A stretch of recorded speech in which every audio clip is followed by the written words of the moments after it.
નમસ્કાર મિત્રો, મારી યુટ્યુબ ચેનલમાં તમારું સ્વાગત છે। આજે આપણે વાત કરવાના છીએ ચારણનું વચન અને કાદુનું બહારવટું બનેલી ઘટના છે કે ખાનદાનીનું ખમીર એમ કહેવાય કે ચૈત્ર માસનો બપોર ઢળવા આવ્યો હતો, પણ સૌરાષ્ટ્રની કાળી પથ્થર ધરતીમાંથી હજુય એ અગનજાળો નીકળતી હતી। વંથલી ગામની મુખ્ય બજારમાં મહાજનની દુકાનોના ત્રાજવા અને ગજ ગતિમાં હતા। બરાબર એ જ ટાણે ગામની વચ્ચોવચ આવેલી વંથલીના ધન કુબેર અભેસંગ શેઠની મોટી હાટડી એટલે કે દુકાન આગળ એક પરછંદ આદમી આવીને ઊભો રહ્યો।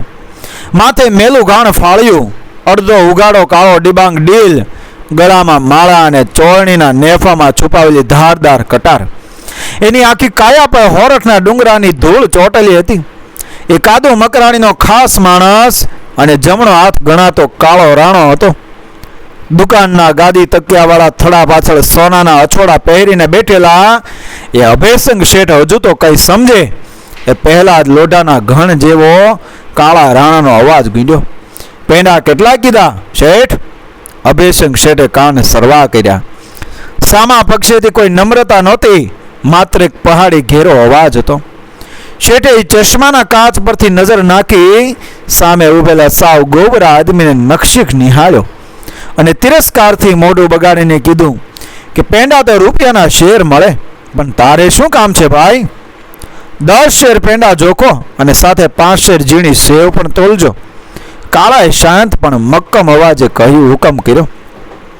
15 શેર નાસ્તાનો ઓર્ડર સાંભળીને વેપારી અભેસંગની આંખો ચોંટી ગઈ। વંથલી આખામાં એના વગર કોઈ આટલી મોટી ખરીદી એકસાથે કરતું નથી। એણે આજુબાજુ નજર દોડાવીને ટાણો ટોણો મારતા પૂછેલા, આંગણે કાંઈ વરોવરો પ્રસંગ આવ્યો છે કે નાસ્તા માટે જોઈ છે કે પછી ભૂખે મરતા છોકરાઓ માટે ભીખ એકઠી કરવા નીકળ્યો છો? શેઠ, વરો શાનો હોય? આ તો મહેમાન આવ્યા છે એટલે જોઈએ છે। કાળાએ કમર પર હાથ ટેકીને વળતો જવાબ દીધો। શેઠનો મિજાજ આસમાને ચડ્યો। એને લાગ્યું કે આ કોઈ રખડતો મજૂર એની મજાક કરી રહ્યો છે। વેધક વેણે ટોણો મારતા બોલ્યા, ભલે, પણ 10 શેર પેંડા અને 5 શેર સેવના તળિયા ઝાટક રૂપિયા કેટલા થશે એનો ખ્યાલ છે? ગજવામાં કોની મારે એટલા પૈસા છે ખરા કે ખાલી અહીં વટ જ કરવો છે? આ વંથલીના અભેસંગ શેઠની હાટડી છે, અહીં ઉધારના નામે મીંડું હોય।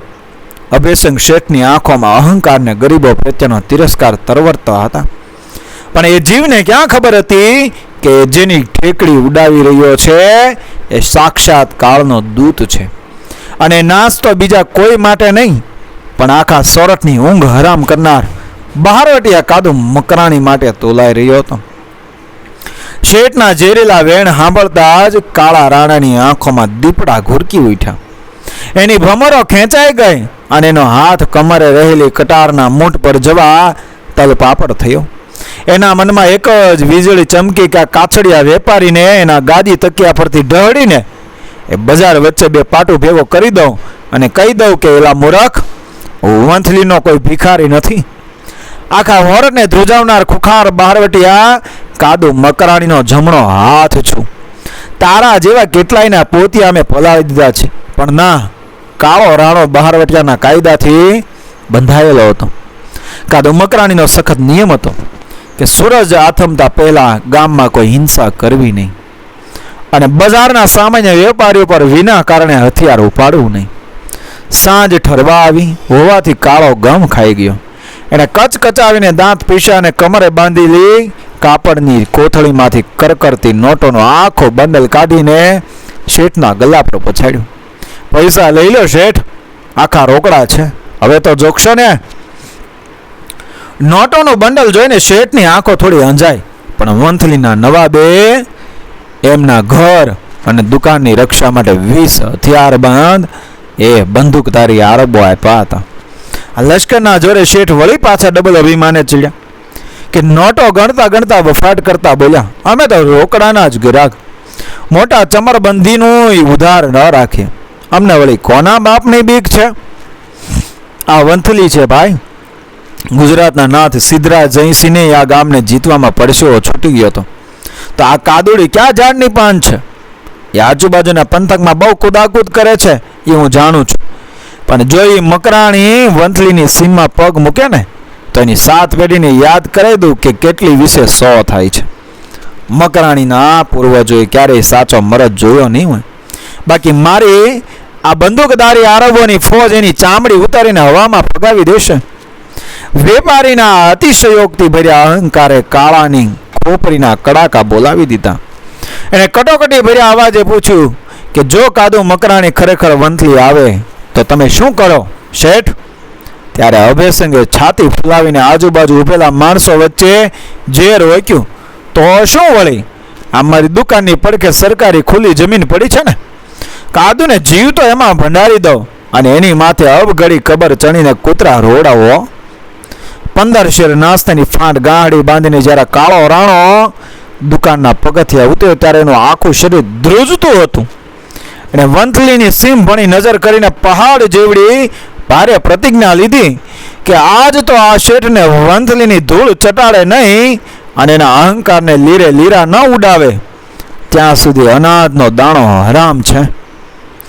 વંથલીની સીમ પૂરી થતાં જ જંગલ જેવા ઘાટા નહેરા શરૂ થતા હતા. ત્યાં ઘટાદાર વડલાના છાંયડે 1.5 આશરે 30 હથિયારબંધ ઘોડેસવાર સાથીદારો વચ્ચે હોરઠનો સિંહ કાદુ મકરાણી એ પડાવ નાખીને બેઠો હતો.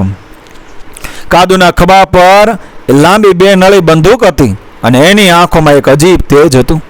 અને બરાબર એ જ સમયે વરલ ગામના એ પ્રખર ચારણ કવિ માનસુરભાઈ ગઢવીને નહેરા તરફ આવતા જોઈ કાદુ હરખથી પાગલ થઈ ગયો.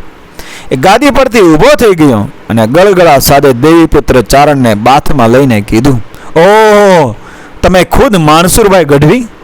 મારા ધન્ય ભાગ દેવીપુત્ર, મારા જેવા રઝળતા અને જંગલોમાં ભટકતા બહારવટિયાના નેહડે આપના પગલા થયા. બેસો બાપ, હમણાં મારો કાળો વંથલીની ગરમા ગરમ નાસ્તો લઈને આવશે, સાથે જમીશું. ચારણ કવિના ચહેરા પર ચિંતાની રેખાઓ હતી.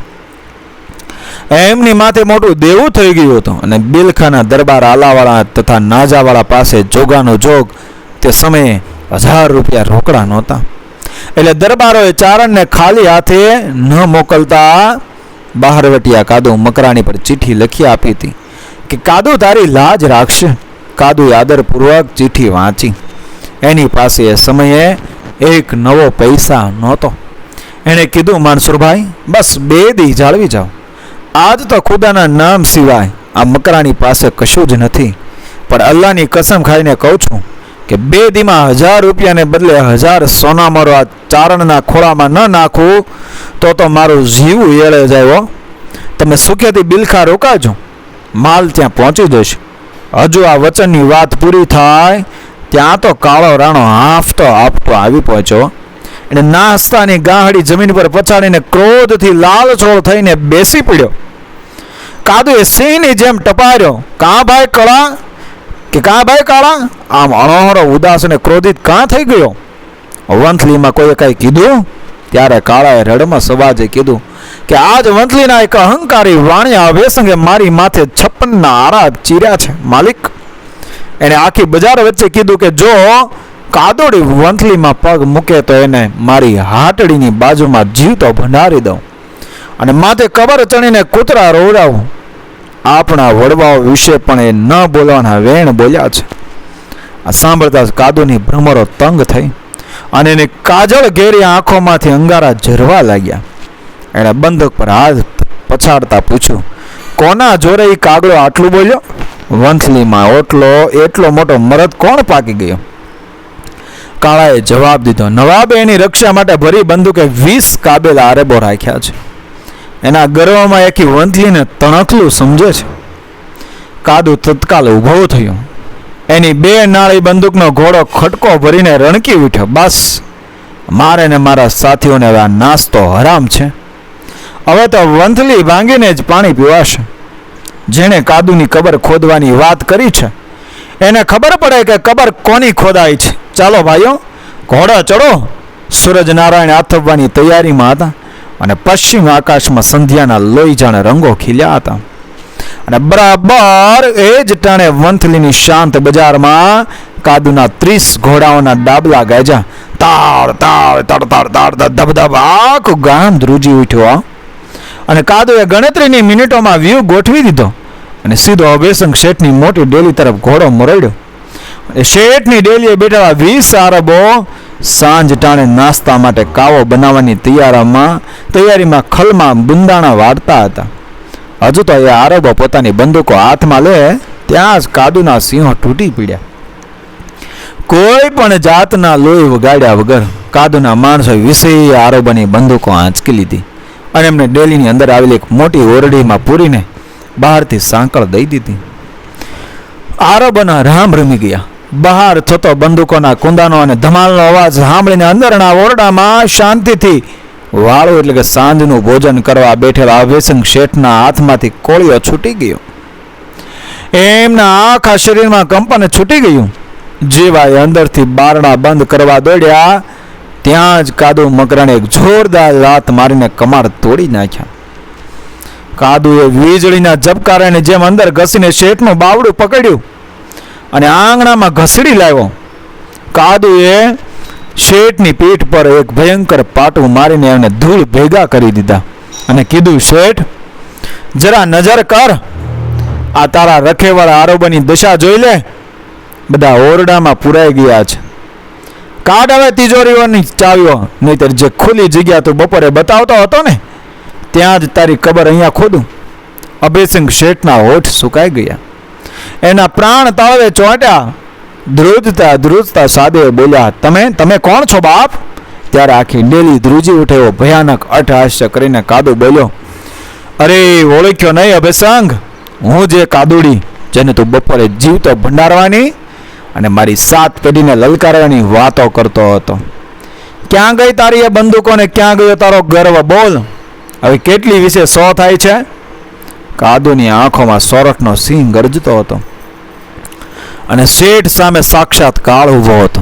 મોત ભાળી ગયેલા શેઠ જ્યારે કાદુના પગમાં પડવા જતા હતા ત્યાં જ ઘરની અંદરથી ઘૂમટો તાણીને શેઠાણી દોડતા આવ્યા. એમણે પોતાની કમરેથી તિજોરીઓની ચાવીનો આખો જોડો કાદુના ચરણોમાં ફેંકી દીધો અને પોતાના પતિની આડા ફરીને નિડરતાથી ઊભા રહી ગયા. લ્યો બાપુ, આ ચાવીઓ, આખા ઘરની લક્ષ્મી લઈ લ્યો. હું તમારી દીકરી છું, પણ મારા ધણીને મારશો. સોના મોરો દાગીના રૂપિયા બધું તમારા ચરણોમાં ધરી દો, પણ આ દીકરીનો ચૂડલો ના ભાંગશો. કાદુ બાપુ, શેઠાણીના અવાજમાં અજીજી હતી, પણ આંખોમાં ક્ષાત્રાણી જેવું તેજ હતું. કાદુએ પોતાની બંદૂકની નાળ નીચી કરતા સિંહ ગર્જના કરી, હટી જા બાઈ, બહારવટિયાની બંદૂક સામે કોઈ સ્ત્રી ન આવે. આ કાછડિયાએ મારા વડવાઓનું અપમાન કર્યું છે, એની સજા તો એને મળશે જ. પણ શેઠાણી સહેજ પણ ખૈસા નહીં. એમણે મક્કમતાથી કહ્યું, નહીં હટું બાપ, દીકરી વળી પોતાના બાપથી ડરે? જો તમારા વચનમાં ને લોહીમાં સચ્ચાઈ હોય તો મારા પતિને મારતા પહેલા ગોળી મારા કાળજામાં પાર કરો. એક સામાન્ય વેપારીની સ્ત્રીને આવી અદ્ભુત ખાનદાની હિંમત અને નિડરતા જોઈને પલવાર માટે કાદુ મકરાણી સ્તબ્ધ થઈ ગયો અને પથ્થર જેવા કાળજામાં એક અદ્ભુત પરિવર્તન આવ્યું. જે બહાર વટ્યો લોહી વહેડાવા આવ્યો હતો એનું હૃદય પીગળી ગયું. એને તુરત જ બંદૂક ખભે ભરાવી દીધી અને અત્યંત હૃદય સ્પર્શી અવાજે કીધું કે બસ બહેન, બસ. તે તો આજ કાદુ મકરાણીના કાળજાને જીતી લીધું છે. તારો અખંડ ચૂડલો એ જ આ કાદુની સાચી કમાણી છે. જે મરદ પાછળ આવી સતી નારી ઢાલ બનીને ઊભી હોય એના ખૂનથી કાદુ પોતાના હાથ ક્યારેય કાળા ન કરે. આજથી તું મારી ધર્મની સગી બહેન છે અને કાદુ જીવે છે ત્યાં સુધી તારા સુહાગને કોઈ આંચ નહીં લાવી શકે. ધર્મના સંબંધ બંધાયા પછી શેઠાણીએ હરખાઈને તિજોરીમાંથી સોનાની ગીનીઓ અને મહોરોનો આખો ઢગલો આંગણામાં કર્યો. કાદુના સાથીદારોએ જ્યારે હરખાઈને બધો માલ બાંધવા ગયા ત્યારે કાદુએ બંદૂકનો કુંદો જમીન પર પછાડીને પડકાર કર્યો, સબૂર, કોઈ આ માલને હાથ ન ડાળશું. મેં વરલના એક ચારણે વચન કીધું છે એટલે આ ઢગલામાંથી માત્ર 1000 સોનાવાળો ગણીને લઈ લ્યો. બાકીના એકય દાગીના કે રૂપિયાને જો હાથ ડાળ્યો છે તો આ કાદુની બંદૂક તમારું માથું ઉડાવી દેશે. કાદુ હોરટનો બહાર વટ્યો છે, કોઈ લૂચો લૂંટારો નથી જે બહેનના ઘરના ઘરેણા લૂંટે. સાથીદારોએ તરત જ હાથ પાછા ખેંચી લીધા અને બરાબર 1000 સોના મોરો ગણી લીધી. પછી કાદુએ અભયશંકર શેઠ તરફ નજર મિલાવી, જે શેઠ થોડી વાર પહેલા ધ્રુજતા હતા. એમની આંખોમાં હવે કાદુને અણધારી ઉદારતા અને ખાનદાની જોઈને આદર આંસુ વહી રહ્યા હતા. એનું આખું અભિમાન ઓગળીને પાણી થઈ ગયું હતું. કાદુએ હસીને કીધું, એલા વેપારી, તારા ઘરની નારી દેવી જેવી છે, એટલે તને જીવતો મૂકું છું. અને સાંભળ, આ તારી 1000 સોનામરો હું કાદુ બરાબર અઠવાડિયાની અંદર વ્યાજ સાથે તારી ડેલીએ પાછી આપી જઈશ. શેઠ હાથ જોડીને ગળગળા થઈને બોલ્યા, અરે મારા બાપ, મારાથી બપોરે અણસમજમાં બફાટ થઈ ગયો હતો, મને માફ કરો, મારે કાંઈ પાછું નથી જોતું. તમે આ લક્ષ્મી સુખેથી લઈ જાઓ, એ મારી બહેનનો મામેરું સમજજો. ત્યારે કાદુએ કીધું, શેઠ, તું હજુ કાદુ મકરાણીને ઓળખતો નથી. આ તો એક ચારણની લાજ રાખવા મારે અત્યારે તારી લક્ષ્મી સ્વીકારું છું. બાકી જે ઘરમાં મારી ધર્મની બહેન રહેતી હોય એ ઘરનું પાણી પણ કાદુ મકરાણી માટે હરામ છે. એટલે પાકી ખાતરી રાખજે, અઠવાડિયે તારી સોનામરો વ્યાજ સાથે પાછી આપી જશે. અને હા શેઠ, કાલ સવારે જ ઓલા ઓરડામાં પુરાયેલા વિશેષ આરબોને જૂનાગઢ ભેગા કરી દેજે. હવે તારે કોઈ રખેવાળની જરૂર નથી. આજથી વંથલી અને તારી હાટડીની રક્ષા એ કાદુ મકરાણીના નામે થશે. એટલું કહીને કાદુએ પોતાના સાથીદારોને ઈશારો કર્યો અને જોત જોતામાં 30 ઘોડે સવારોએ રાતના અંધકારમાં ઘોડા દોડાવી મૂક્યા. અને વંથલી બજારમાં માત્ર ઘોડાના ડાબલાની ધૂળ ઉડતી રહી અને હવામાં કાદુની ખાનદાનીની સુવાસ પ્રસરી ગઈ. અભયશંકર શેઠ અને શેઠાણી હાથ જોડીને અંધકાર તરફ નમી પડ્યા, જ્યાં હોરઠનો એક સાચો મરદ સિંહની જેમ સરકી ગયો હતો. મિત્રો, વિડીયો પસંદ આવ્યો, મારી ચેનલ સબસ્ક્રાઈબ કરો, ફોલો કરો, શેર કરો. મળે આવી જ ઘટનાની પ્રેરણાદાયક વાર્તાઓ સાથે, આપણા ઇતિહાસ સાથે, આપણી સંસ્કૃતિ સાથે આગળના વિડીયોમાં. જય કાદુ મકરાણી, જય મા ભવાની.